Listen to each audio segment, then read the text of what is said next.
Paraphrasing doesn't mean you skip the citation. And if you've ever wondered exactly what goes in the parentheses when you're not using a direct quote, this is the video for you. I'm Dr. Alexis Jones, and after grading thousands of papers, this is one of the most common points of confusion I see. By the end of this video, you'll know exactly how to cite a paraphrased idea from a journal article, both in your sentence and on the reference page. When we cite things in APA, we're trying to make sure that we are giving credit where credit is due. This means that we're trying to show our reader that not every single word on the page came out of our brains. Some of these are others' ideas. They might be others' ideas from a book, from a journal article, or even a YouTube video. When you cite a paraphrase section of text, the idea is that you are writing in your own words what you are seeing in the text that you're reading. For example, and again, I made this up completely. When professors teach about scholarly writing, they will often assume students know APA formatting quite well. This is a mistake since APA formatting and the elements of scholarly writing require explicit instruction. And at that point, you would insert a parenthetical citation. Parentheses, last name of the author, comma, 2026, whatever the year of publication is, end parentheses, and then the period. So the period goes at the end of the parentheses. So that is a very, very common format for an in-text citation. What you see at the bottom of the screen here is what would go in your reference section. If this were a real journal or a real journal article, then you would have the last name, comma, first and second initial. You'd have the year of publication, the journal article title, and what we call sentence case, not title case. That'll be another video. APA has a whole section on that.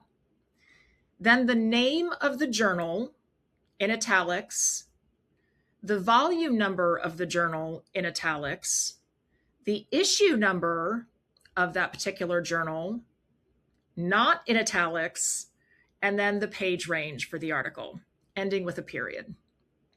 Finally, to make sure that the reader can identify where in the world they can find this article, you'll include some kind of link.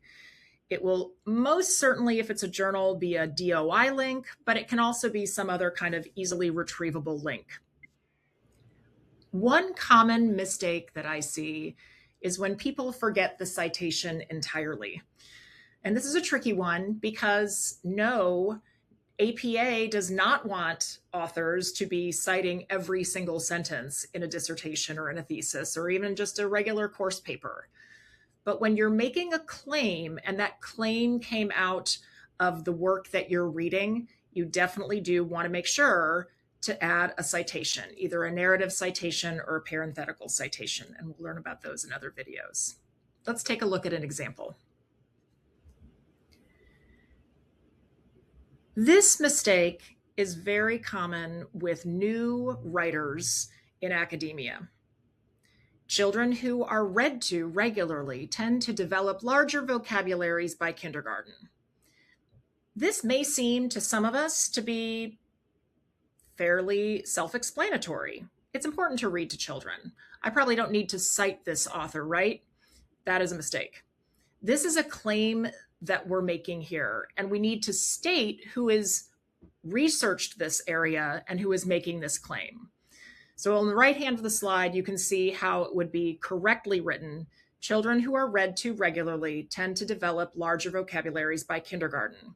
Parentheses, Diaz, comma, 2021, and parentheses, and then the period. This is not a real study. Please don't look this up. This is completely fabricated. It's just to make a point. Another mistake that I see pretty often is when people want to put a little too much information in that parenthetical citation.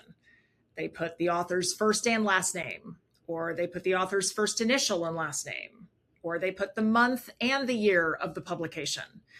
We don't have to do that, and here's an example of what it should look like. This is an incorrect in-text format when people are a little bit worried about including enough information in their parenthetical citation.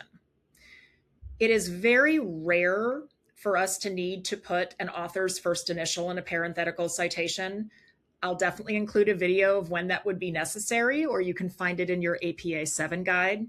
But almost all the time, Diaz, 2021, last name, year is going to be sufficient. Another mistake that I see very, very often is that people are not sure what to do when there are 3 or more authors on a particular text. Whenever you have 3 or more authors on a particular text, you use the phrase et al. With a period. Let's take a look. Citing multiple authors is a tricky one for a lot of new students. Diaz, Thompson, and Lee, those are the authors of this piece from 2021, right? So I should include all of their names to make sure that I'm giving credit where credit is due. That is definitely a very well-intentioned effort right there.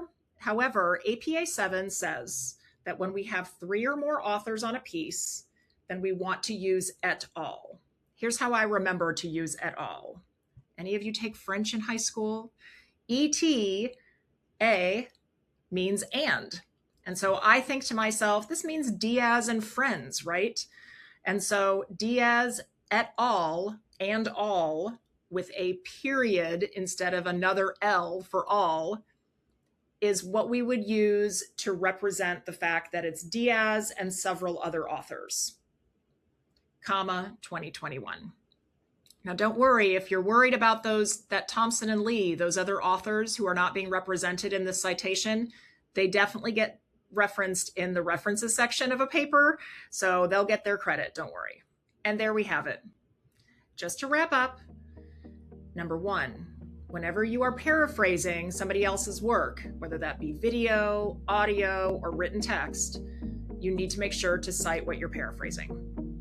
Number 2, whenever you are citing somebody, generally the last name, year format is going to be good enough. And then number 3, when you have 3 or more authors in a particular work, you're going to use the et al. Formation. I hope this video has been helpful. Please reach out if you have any questions, and we'll see you next time.